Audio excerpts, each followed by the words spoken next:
Yo, what's going on, people? Guns blazing back at it again. Finally, the KC Cup is over, and I enjoyed this KC Cup a lot more than the last KC Cup, simply because there was no DC glitch and the meta was more diverse than last time. Although there were still a couple of annoying decks running around, that's pretty much every KC Cup and Duel Links in general. As for my ranking, my highest rank was rank 3 NA and top 24, I think, global. Show you the screenshot here.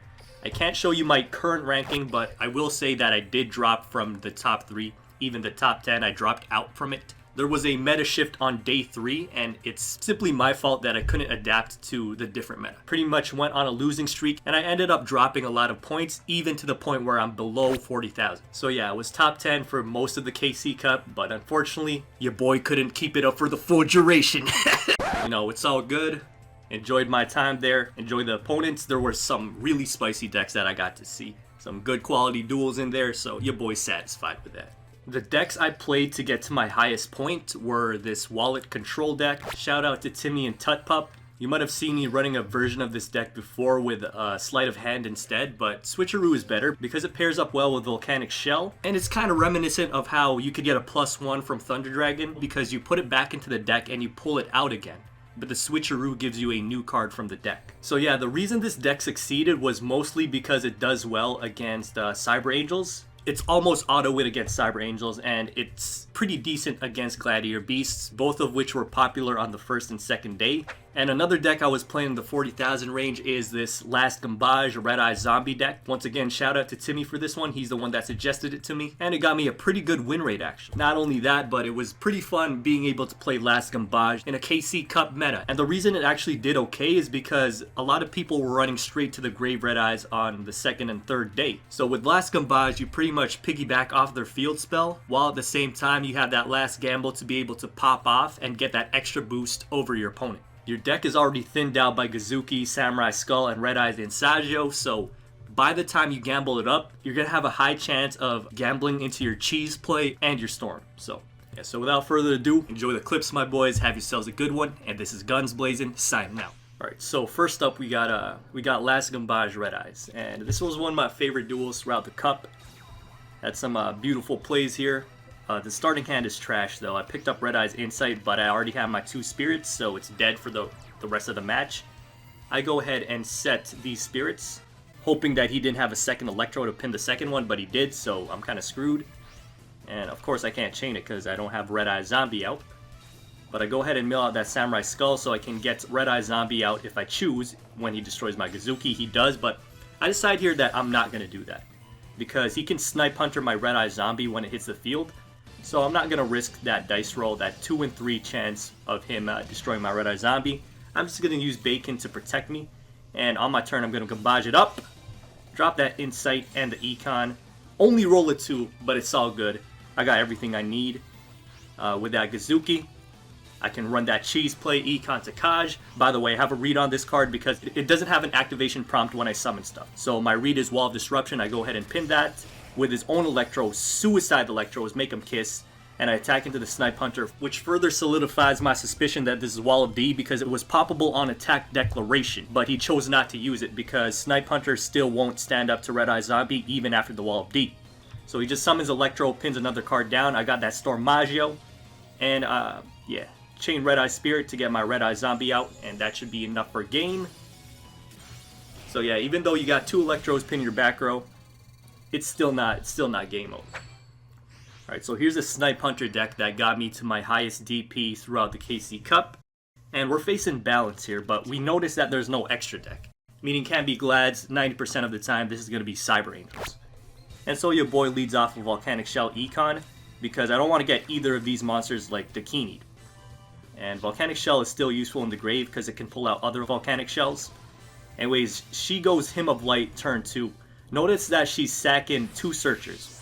I really don't recommend this. A better play would have been to not summon Saphira on turn 2 and rather get 2 Searches off over 2 turns, because this is very all-in. But you know what? I'm going to go for the full punish, not holding back. I'm giving her the full load, Econ taking her Saphira, and making her discard a card with her own Saphira. And at this point, it's game over because I can use a shell to pull out another shell, and then I can use Volcanic Rocket to pull out that Blaze Excel. Go ahead and play that. drop the shell, destroy her Saphira. It's protected by Hymn of Light, but Volcanic Shell can pull out Volcanic Shell again.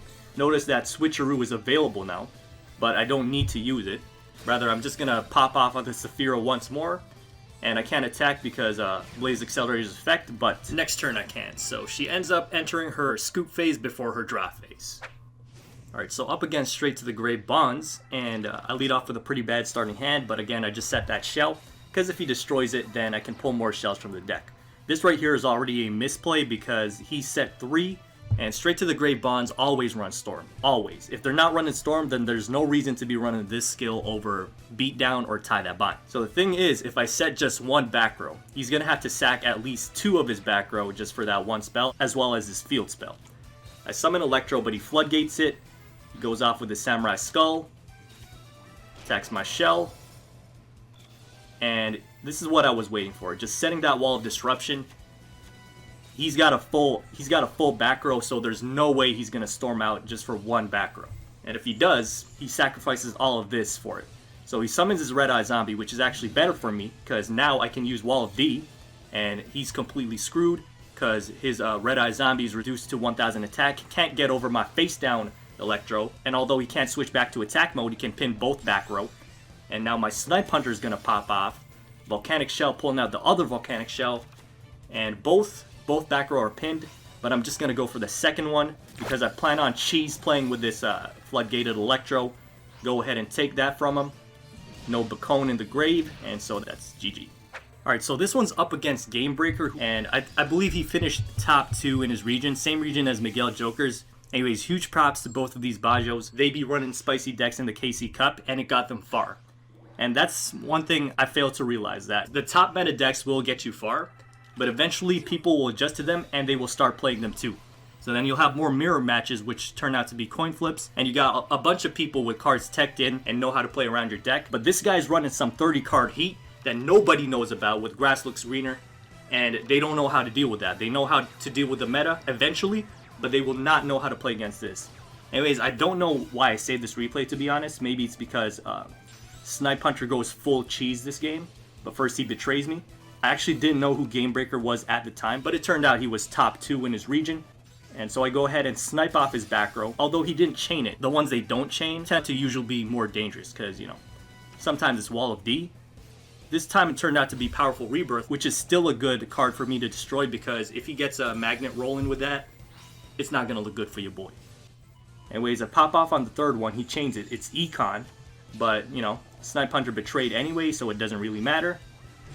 Go ahead and attack that face down. Turns out to be Tackle Crusader. I'm telling you, this deck is spicy right here.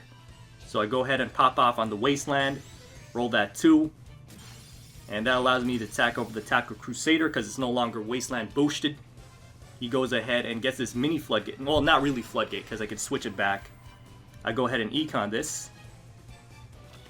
Flip my Snipe Hunter back face up, go for his back row once more. Yeah, Snipe Hunter is just getting insane destruction this game, aside from that one betray.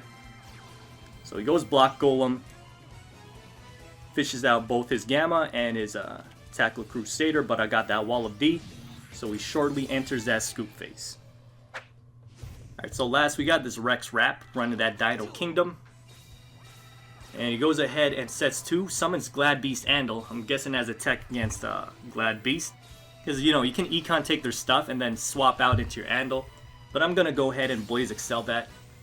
And use Shell to pick up another Shell from my deck. Go ahead and set just one back row. No need to just yet. I don't want to get Xingzhen Hood right here. That would be pretty devastating. And 90% of dinos run that card, because they be tilters like that.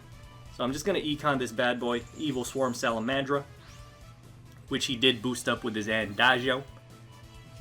But I'm going to start slowly pin away at that back row. 2 pinned. Now I just need 1 more pin and I'm pretty much set. I'm good to go.